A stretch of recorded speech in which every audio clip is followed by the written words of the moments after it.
Hi everyone, today's December 19th, 2020. This is the Duel Assessment, your podcast for Yu-Gi-Oh! Duel Links. My name is Green Ranger. I have a bunch of topics to talk about this week. A lot of scattered topics.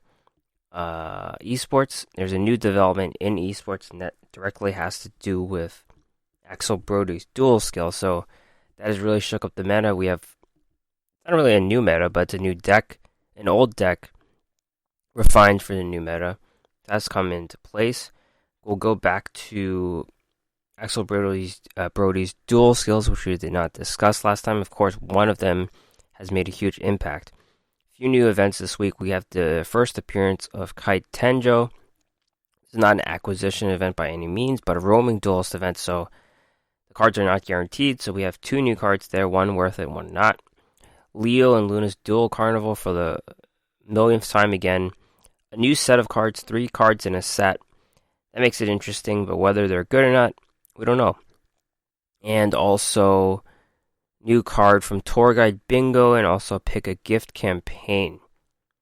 The penultimate episode of the year, I believe. Next week will be the 26th, so this penultimate episode. Maybe I'll have something planned for next week when we do have the last episode of the year. My week in the duel world. Honestly, very uneventful. Time has been... I've been in a funk for pretty much half a year, I would say. When I started going back to work again. Sleep schedule's just weird and been in a funk. And haven't been playing much. I was in Legend 3 earlier, but due to a series of mistakes or entering the wrong duels when I thought they were Duel Carnival duels, I went back to Legend 1. So from Legend 3 to Legend 1, if I honestly just put in the time and played Noble Knights, I would get back to where I was and maybe even beyond. But I've been playing a lot of Pokemon Go recently, and that's been taking up my time. So yeah. Let me know if you want to be my friend in that game. I send gifts all the time. I'm from New York, so a lot of gifts in that game. But in Duel Links, no. Just doing the events right now. Playing some ranked. Trying to get back to where I was, but it's not at a priority at this moment. Okay, so this week in esports, going back to the Duel Links meta MCS 37, which happened, this brought upon the deck that shaped up the future tournaments this week. So first place, Xiao's Fire Reload Invoked Neos. So Fire Reload is a skill I'll talk about later some more, but if you have fire pyro monsters in your hand, you return them all to your hand and shuffle, so it's like a reload. Then you draw the same number of cards, return to the deck. It's going to be used once per duel. So this goes along very well with the Volcanic Shell, which is a fire pyro. No other card in this deck is a fire pyro, but what we're seeing in Invoked now that it has come back is Spiritual Beast Tamer Winda. 3 copies of this card is almost in every single deck. So Winda floating has become a play. Too bad she's like a UR mini box card, so you have to buy through a lot of these. It's good to use a ticket on her too, but I'm not sure what else is in that box besides the Ritual Beasts. I'm sure there's something else decent. I forget. But, you've got because the Invoked was nerfed and the cards are reduced, there's space for other things. So, 2 Alistair and 1 Invocation, that's the limit 3 right there. Then they drop in the Neos Fusion in the limit 2, so 2 copies of Neos Fusion and Elemental Hero Neos. And then just the trap cards again. Ballista Squad, 2 Phoenix Chain, 2 Paleozoic Canada, 3 Karma Cuts. Second place, Haru, Sorcery Conduit, Invoked Roid. So here's another Invoked deck. And Roids, you could tell the different decks apart. Roids are big. This is a 30-card deck. That deck, you've got, in addition to 3 Windas, you've got 3 Sangans. So this helps you search for more things. 2 Kite Roid in the semi-limit. They have a Rescue Roid for an extra fire Roid. And then 3 Badland Boxer Veil. This is the winner of the last box. It's an R card. Helps you stall, heal, it's fire, so it works for the Purgatrio. 3 Megaroid Cities, and a lot of trap cards. 3 Ballista Squad, 3 Phoenix Chain, 3 Floodgate, 3 Paleozoic Canada. You're going to expect the Roid deck to be a 30-card deck. When you're facing Yugi, someone with a related skill, it's going to be Roids. Top 4 Dimitri Level Reduction Black Wings. This deck notably runs a Black Wing I've never seen before, and this is Tornado, the Reverse Wind, which is a level 4. Normal summon it. Your opponent controls a special summoned monster. You can target a Black Wing tuner, and you can bring it back. So that works for the Gale the Whirlwind. You get Gale's effect off to hit someone for half, so that's pretty cool. I'm surprised it took so long for this card to see some play, but I guess it took changes in the meta to do it. This deck also runs Heat Wave. Top 4 Mii Maker Fire Reload Invoked Hero. This is more of a hero deck than a Neos Fusion deck, but it does run Neos Fusion. This deck notably doesn't have Winda. I mentioned every single deck before had Winda. This one runs 3 copies of Elemental Hero Stratus, 1 Elemental Hero Heat, in addition to 3 Volcanic Shells.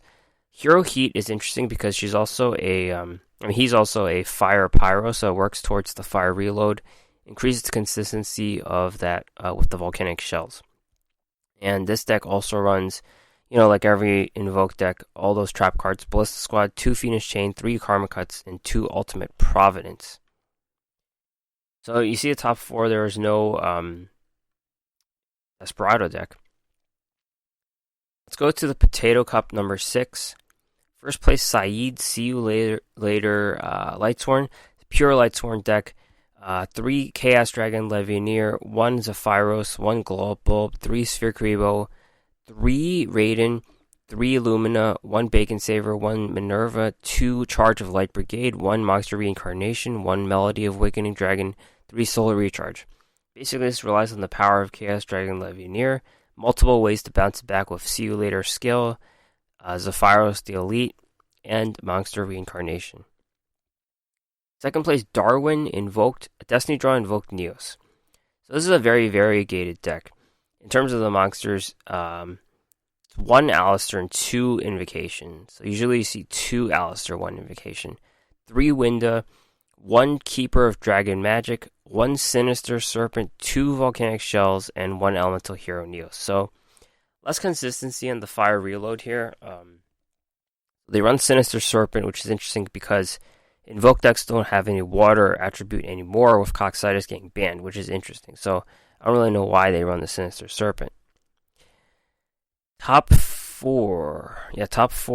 Ghost, Spell Specialist, Lightsworn, Thunder Dragon. This deck is a complete mess here.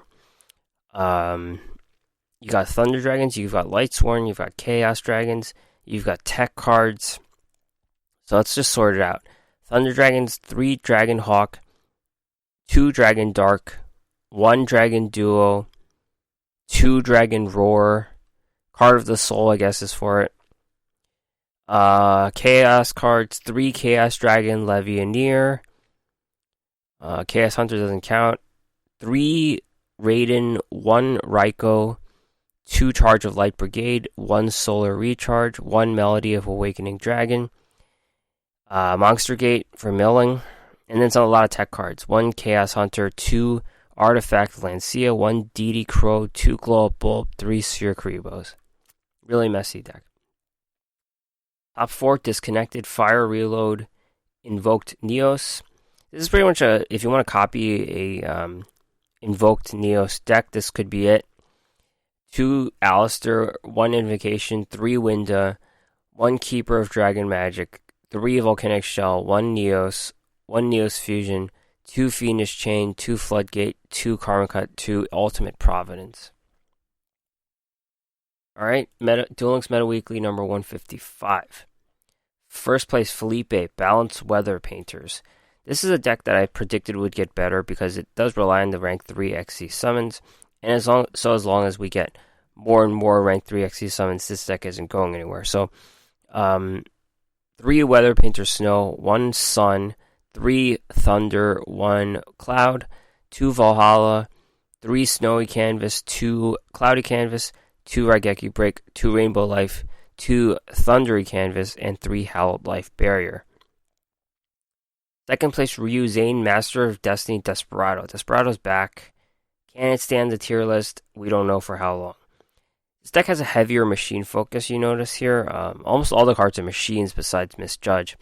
3 Desperado Barrel Dragon, 2 Machina Fortress, 2 Twin Barrel Dragon, 1 Blowback Dragon, 1 BM4, 1 Machina Gear Frame, and the Misjudge. 2 Cup of Ace, 1 Fiend Comedian, 1 Head Judging, 2 Karma Cut, 3 Super Team Buddy Force United. Blowback's interesting. It's a card I don't think I've ever seen get played. When Time was released, it wasn't good enough already. Top 4, Choo Choo, Sorcery Conduit, Invoked Roid. Like I said, this is the 30 card deck you would expect. Pretty much the same formula as the one I mentioned before. And top 4, Famoso Who, Weather Painters, Balance. Yep, same deck. It's on the rise. Weather Painter's Sun seems to be more of an option than a core card, based on this deck not having it. Alright, so based on the tournament scene, they've revised the tier list. Desperado is still clinging on to tier 1, but I feel like it's going to get knocked off next week. Invoked Neos has shot up to tier 2, Back from the Dead with Fire Reload, Winda, and it comes in many different forms, so it's hard to say what it is. Invoked Roid could also crack the tier list, because it is a separate deck. Invoked Hero Neos could be a thing. Noble Knights are still here in Ritual Beasts. Tier 3, we have Demotion of 3 decks. Black Wings, Cyber Dragons, and Witchcrafters. Didn't really see those decks. Black Wings we saw, but Cyber Dragons and Witchcrafters did not see in place. Blue Eyes is here as well. And then they also removed Crystons and Thunder Dragons from the tier list. I fully do expect Weather Painters to pick up some steam. Just seeing them do pretty well in these tournaments. Okay, so let's move on to the new events this week. We have Kite Tenjo's event. I fully expect Kite Tenjo to be an obtainable legendary duel. It's probably the next one we get. They usually have stuff where they release them first before we actually get the character, so this could be the first release. That's hard to say what happens we get with the rewards, like what kind of cards we get in the future, but they only give us 2 right here. It's possible these are going to be drop events only from this event and not really cards he gives out in the future as level up rewards or other farm rewards. They might reintroduce into the farm, but we'll see. But got 2 cards here, UR and an SR. UR is number 10 Illuminite. It's a rank 4 Light Warrior XZs involving 3 level 4 monsters, 2400 attack, 2400 defense. Once per turn, you can detach 1 XZ's material from this card. Send 1 card from your hand to the graveyard. If you do, draw 1 card. It seems it's a high cost. 3 level 4 monsters. They rarely see, like in an XZ's deck, an extra deck, you have 7 slots. It might just take up like 1 spot on the deck if you're talking about a card with 3 materials. Sometimes they run Stellar Knight Delteros. That's probably the best 3-coster we have right now. But this card might be better. You have 3 shots to do this. You have 3 turns where you can detach an Xyz material, send a card from your hand to the graveyard, draw a card. This accomplishes a few things. You can kind of pick what you want in your graveyard, so it's free disposal in your hand. And then you can draw a card. So it's a pretty good idea here. A lot of chaos cards, for example, can work with the graveyard. More than chaos, it's a lot of different archetypes would like to put stuff in the graveyard. That's kind of what the meta was for the past year, to be honest, about putting stuff into the graveyard and taking advantage of graveyard interactions. So while picking from the deck, like Shiranui were very good because they disposed of stuff from the deck. But this card lets you, pick from the hand, which is second best, and then you could even draw a card. So This can set up a lot of different plays. The stats aren't great on this card. 3 cards for 2,400. Stellar Knight Delteros was like 26 too. So it wasn't really about playing the card for power, but it's more about setting up plays and gaining advantage. And this card, it definitely does that well enough. So definitely some kind of deck where you have a lot of level 4 monsters. You can swarm them onto the board easily. Playing with graveyard interactions makes me think of Chaos decks. Chaos decks do have things like Glow Up Bulb or Chaos. I keep forgetting this card's name, but the level 6, which banishes stuff in the graveyard, you could special summon it. A lot of different plays, Jet Synchron, like a lot of things you could just toss into the graveyard for a benefit. So I think this sets it up well. Obviously, those cards with their Lightsworn things, they do it a lot more efficiently, but this could be a card you just have in the Xyz deck for the situation that it requires. So I think this is pretty good in a rank 4 Xyz deck. Like any consideration for a rank 4 is pretty good. Now this next card is a SR Photon Crusher. It's a light warrior level 4, 2,000 attack, 0 defense. When this card attacks, it's changed to defense at the end of the damage step. Pretty simple card. This is pretty much Goblin Attack Force. 300 less attack than Goblin Attack Force. But then it gets to switch back into attack mode 1 turn sooner. So Goblin Attack Force is stuck in 0 defense for 2 turns. It seems this one gets back. But then again, this card's 2,000 attack with a negative ability. We have cards like Alexandrite Dragon, I believe, is 2,100, and it's a normal monster. So we definitely have 2,000 attackers like Megalo Smasher X is a 2,000 attacker with no negative ability. So those cards are pretty much a step above Photon Crusher. Pretty bad card, unless the archetype dictates it, where there's like a Photon archetype where there's some kind of synergy where you have to play this card, but otherwise this is not a very good card. Alright, let's move on to the next cards that have been released into Duel Links, and that is Leo and Luna's Duel Carnival. Personally, this is one of my least favorite events in Duel Links because it forces you to play PvP in this group setting, and some people like to drag out games, and that prevents you from accomplishing your goals. Really, I'm just running into this event to level up Axel Brodie. I'm playing this Lightsworn deck that's horrible. I'm just leveling up Axel Brodie with a Fire Reload Lightsworn Invoked deck. It's pretty bad. But we get 3 new cards here, and they all work in a set, which is interesting, even if the set doesn't work. So, it's a play set for internal synergy. It's nice to have. It's a new mechanic, I guess, but whether it's viable, that's a whole different story. So let's start from the beginning. Burning Skullhead is an SR. Level 3 Fire Zombie, 1,000 attack, 800 defense. When this is special summoned from your hand, inflict 500 damage to your opponent. You can remove from play this face-up card you control to return 1 removed from play Skull Flame to its owner's graveyard. Let's move on to the next card, Skull Flame. Level 8 Fire Zombie, 2,600, 2,000. Once per turn, you can special summon 1 Burning Skullhead from your hand. You cannot conduct your battle phase the turn you activate this effect. You can add a Burning Skullhead from your graveyard to your hand instead of conducting a normal draw in your draw phase. And then the next level is Supersonic Skull Flame. Wind, level 10 Zombie, 2,600, 2,000. This card cannot be normal summoned or set. Can only be special summoned by removing a Skull Flame in your graveyard from play. Once per turn, you can inflict 200 damage to your opponent for each Burning Skullhead in your graveyard. When this is sent to the field to the graveyard, you can special summon a Skull Flame from your graveyard. So they all work together, as you see. The Burning Skullhead, you banish it on the board on your own, and then you get your Skull Flame back from the banish zone to the graveyard. Skull Flame sets up the play to special summon Burning Skullhead to inflict 500 damage. And then you skip your attack phase, and then you could draw them.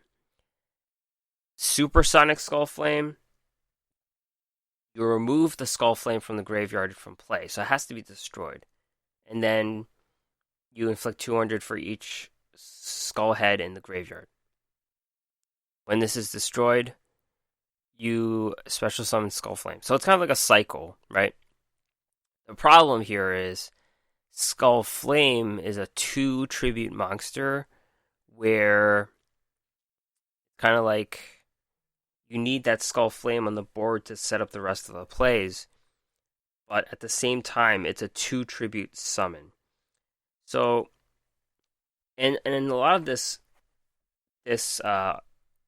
group requires things to be destroyed already. Like the Supersonic Skull Flame needs the Skull Flame in the graveyard, which means it was destroyed or it was sacrificed for some means, right? So, a lot of it is dependent on that. It does a little bit of burn, of course, when you're bringing back those skull heads. You're special summoning those skull heads for 500 each. That's some burn. But how do you get those skull heads back, right? You only have 3 of them in the deck, and none of them really bring the skull head back. Oh, Skull Flame does. Skull Flame, you get the skull head back from the graveyard. It's kind of continuous, but you're going to have to keep the Skull Flame alive. And then the Supersonic Skull Flame kind of just gets in the way where it needs the Skull Flame in the graveyard to even be played. So it's kind of just clunking up the hand in the meantime. So, like, you need that setup for that 2 tribute summon for this whole thing to work, and then you're going to have to protect them or situationally destroy them for other means. It's very confusing, but it's a nice set of cards to have. You could probably throw in some other cards to help you with it. Yeah, I don't know how this is going to work, frankly. Like, it's really confusing, but you've got this 3 set of cards. Yeah, that's what this Duel card will give you. 3 set of new cards of unknown significance, I guess. Alright, so the next topic is Axel Brodie. We'll get back to his duel skills. Alright, let's talk about the duel skills in the order they appear in the menu. First one's Volcanic Force. Then they face up Tri-Blade Accelerator you control to the graveyard. Play a Volcanic Doomfire from your deck, hand, or graveyard. This skill can only be used once per duel. This skill is very similar to Akiza's Black Rose Gale, where the skill doesn't really do anything, but it makes the special summon of the monster a skill rather than a summon, so it can't be disrupted by like back row or a quick effect. This one also lets you bring the Doomfire back from the hand or graveyard. I think normally it just comes from the deck or hand. So that's another benefit there. Of course, Volcanic Doomfire never really saw any play. It needs to win a battle to do some damage and all that stuff. So really, you're just counting on the Volcanic Doomfire overwhelming your opponent in the first turn. Otherwise, it has never really made an impact in the meta. And you're going to have to start off with the Tri-Blaze Accelerator for the skill to even be anything. So, not a very good skill. And, of course, it's just preventing the Volcanic Doomfire from getting hit by a Floodgate or something. Next skill, Volcanic Burning Deck. Very basic skill here.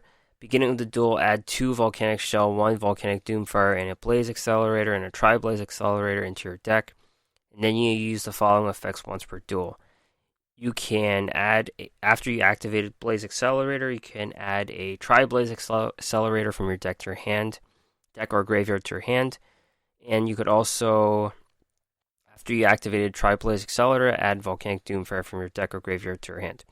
So this is like a very starter skill we saw with the Signers and also the XC's decks, where they start you off with decks, kind of like free to play skill, where if you don't own those cards, you get to play with them. So it's a very beginner type thing. You could ultimately just skip this by running those cards in your deck, having fewer cards in your deck to increase consistency of drawing it. These beginner skills, they just kind of clunk up your deck, and your ability to draw into your combos are reduced. Next skill is Reloading. Can be used by sending 1 or 2 fire monsters from your hand to the graveyard while you control a Blaze Accelerator card. Choose volcanic monsters from your deck equal to the number of cards you sent from your hand to the graveyard. Send them to your graveyard. This skill can only be used once per duel. So all this does really is fill up the graveyard. You could fill up 4 cards in your graveyard. You send 2 fire monsters from your hand to the graveyard. Then you select 2 volcanics and you also send them to the graveyard. So it's going to be useful for, graveyard disposal, sure. 4 cards is pretty decent. We saw all those Lightsworn cards get nerfed. So it's useful for certain decks that require things in the graveyard. Now this is a very dependent skill though, which hurts it. You need those fire monsters, and then you also need volcanics in your deck, and you need that Blaze Accelerator on the board. So really, it's a nice disposal skill, but then it's clunked up by you having to run volcanics and you having to play Blaze Accelerator in the first place. So, this can't be used in any regular strategy to have a disposal engine. So that kind of nixes it and makes it, more of a fun skill for those fire archetypes.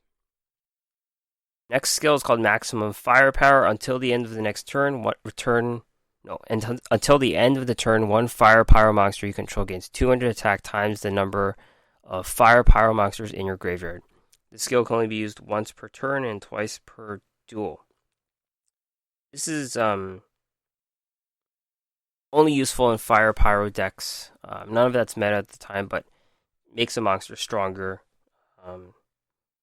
Especially one with piercing. I think the Gaia, I forget what it's called. One of the earliest cards. It's like, I don't remember what it's called, but special summon. It's like 2000 attack. It does piercing, I think. And also Bonfire Colossus. All those old cards, those old fire pyro cards come to mind here. And they have. And this is making me want to play Kickfire again. I'm not going to win any game with Kickfire, but this makes me want to play Kickfire. Anywho, next skill is Fight on the Front Lines. All fire pyro monsters you control gain 200 attack and defense. Basic skill that replaces a field spell. It's better than having a field spell because that could get removed from Cosmic Cyclone. So, basic skill, nice skill for fire decks. Fire pyro decks specifically. Blaze Accelerator Reserve can be used by sending 1 or 2 volcanic monsters from your hand to the graveyard. Choose Blaze Accelerator cards from your deck or graveyard equal to the number of cards you sent from your hand to the graveyard. Add them to your hand. This skill can only be used once per duel. Okay, I guess a Blaze Accelerator is dependent on ditching monsters from the hand to activate. So you're pretty much ditching your volcanic monsters to activate this skill, and that hurts the consistency overall of even using Blaze Accelerator. Not very good. Blaze Accelerator Recovery. Return up to 3 volcanic or 3 Blaze Accelerator cards from your graveyard to your deck. This could be used once per duel. This is just a catch-up card. Late game refill for your deck. Typically, you don't want to use your duel skill to play catch-up. I mean, Destiny Draw is such a skill, but it yields you an immediate return. This doesn't yield you anything. You just return those cards to your deck, and there's no follow-up. So you're going to have to... This is pretty bad, too. Like, you need to get something out of your late-game catch-up skill, and this doesn't really do it. Blaze Accelerator Deployment. Turn 1 Blaze Accelerator you control into Tri-Blaze Accelerator. The skill can only be used once per turn and twice per duel. This is interesting because it saves you a deck slot. You don't have to run Tri-Blaze Accelerator. It's kind of like the Blue Eyes skill where you turn it into alternative Blue Eyes. So you save yourself a deck slot. Compared to some of these skills we just discussed, this one's decent. Finally, Fire Reload. This is the meta-defining skill. If you have fire pyro monsters in your hand, return them to the deck, shuffle it, draw the same number of cards. Once per duel. This is defining the meta with Invoked, Volcanic Shells, Elemental Hero Heat, all those cards. Reload your hand. And Volcanic Shell already has a tutoring effect, so it gives you a pretty good shot at getting Invoked Purgatrio since the Volcanic Shell is already in the graveyard. So it's a great catch-up skill that's brought Invoked back from its brief retirement. However long that was, the couple-week retirement in which Noble Knights and Desperados dominated. Invoked is back, and thanks to Fire Reload. So, it's pretty cool. Axel comes into the game. We have no expectation. We kind of expected the volcanic scatter shot or something, some kind of volcanic thing to take over, but in the end, it was this Fire Reload bringing back Invoked that made Axel relevant. All the other skills aren't too relevant. The